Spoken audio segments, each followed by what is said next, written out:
નમસ્કાર મિત્રો, હું ભાવેશા વિશાલ પટોડિયા. કાલે તમને આપણે વાવાઝોડાનો વિડીયો બતાવ્યો હતો. એ તો માંડ માંડ ઘરે ગયા હતા, પણ જો ઓલો ખુલ્લો ઢગલો દેખાય ને જે મગનો, એ કાલે અમે ઢાંક્યો હતો અને એની તાલપત્રી તો પાછળના ખેતરમાં વહી ગઈ. જો તમે જોઈ શકો છો મિત્રો. અને સબલા તો એક તો છે ને એક તો હજી કોના ખેતરમાં ગોતવા જાઉં. અને આ પાથરા પીડાય એનું તો જોતું. અને અત્યારે માંડ માંડ કરીને લપટતા ઉઈગા સહી. આ મગની હાલત જો, આ ખેડૂતોની દૈસા. આને કઈ નહીં થાય કઈ. હું એ ઉગી જાય મગ, ઉગી જાય. હા જોઈ લે, જીવાય તે બિચારી જીવતી રખડે આમાં. આમ જોઈ લ્યો, ખેતરું હોરવા પાણી કાઢ નાખ્યા હે, આમ જોઈ લ્યો. વાવણી લાયક વરસાદ કરી દીધો હે, પણ શું કામનો? હજી સમય નથી. એ પહેલા વરસાદ થઈ ગયો અને હજી તો ખેડૂતોને જો આગળના ખેતરમાં મગ ઊભા, હજી આ ખેતરમાં તલ ઊભા, એને આગલા ખેતરમાં તલ વાઢેલા પડ્યા છે. મગને કઈ ન થાય, જો દાણા તો સરસ છે. ક્યાં જઈ કલર ફરી ગયો મગ. કાલ આપણે હારું રાખ્યું એ મગ જોજે અને આ મગ જોજે, બેમાં હાથી ઘોડાનો ફેર પડે, કલર ફરી જાય.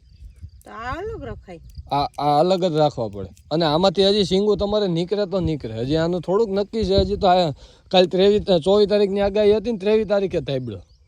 એ તો ટેલર થાના 200ની સ્પીડે પવન હતો મિત્રો. અને અમે જો અમે ક્યાં પૂગ્યા, ઓલા થાંભલા પાસે પૂગ્યા અને ત્યાંથી અમે પાછા પૂગ્યા ખેતરમાં. ધોયડા માણ ઓળીએ પૂગી શક્યા. ધોયડા તા કે બેઠા બેઠા ગયા તા, એ તો કયો. અને એમાંય ભાવિસાને આ તાલપત્રી પકડવી હતી. કા તાલપત્રી પકડી હોત તો ક્યાં હોત અત્યારે? આમ બાજુના ખેતરમાં ઉડીને પડી હોત. આ જો તગારા અહીંયા ઉડીને ચકડી ખાય, હવામાં તગારા ઉડતા તો મિત્રો. એક અહીંયા પડ્યું, એક તાલપત્રી આ બાજુ પડી છે, એક તાલપત્રી જો હજી નીચેના ખેતરમાં તળ પાસે પડી દેખાય. જો આ એક તાલપત્રી ત્યાં પડી, એક અહીંયા પડી. આટલું ખેડૂતોને નુકસાન થયું છે. અત્યારમાં ખેતરમાંથેથી હેલિકોપ્ટરની બધું નીકળતું હતું રિસર્ચ કરવા કે કેટલુંક નુકસાન છે જુનાગઢ જિલ્લામાં ગેર પંથકમાં. પણ ખેડૂતને લગભગ આ વખતે તો મગમાંથી ઉનાળુ પિયતમાંથી મજૂરી ન થાય ને તોય સારું છે. અને ઘણા ખરા એવી કોમેન્ટો કરતા હતા કે તમે બધા ઈદ લાગના હતા, એટલે એવી કોમેન્ટો કરવામાં ધ્યાન રાખજો. તમે એક ખેડૂતનું જ અન્ન ખાવશો અને જો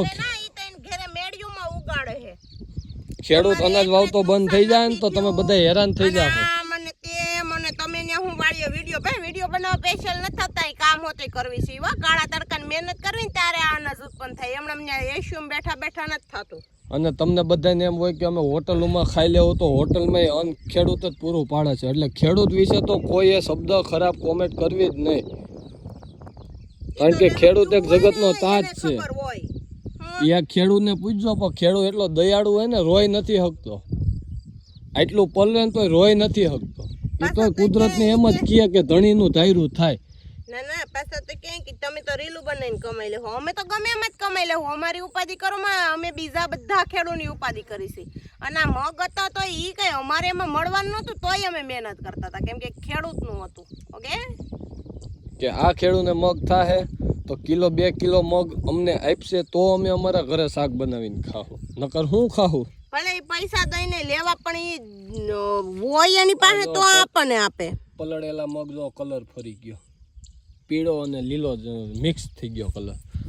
આ બધા ખેડૂતને નુકસાન છે, પણ હવે તો સરકાર ધ્યાન દે તો કામનું. આ જો ખેડૂત હાઈલા આવે છે, પછી ખેડૂતના મોઢે તમને ગાળ કે અપશબ્દ ન સાંભળે. અને આપણે કોઈકને ધંધામાં નુકસાની ગઈ એટલે તરત બહરાટી બોલાવતા હોય, આમ થયું તેમ થયું. એમ નહીં, પણ મારું કેવું એવું છે, આપણે આજ મૂલી કઈ લેવી અને સબલા લોય અને બેહાડી દેવી તો ન થાય. આ સિંગુ તોડવા તો આ નહીં હાથમાં લેવા દે. હજી જો પાછળ સક્રિય સિસ્ટમ બને છે.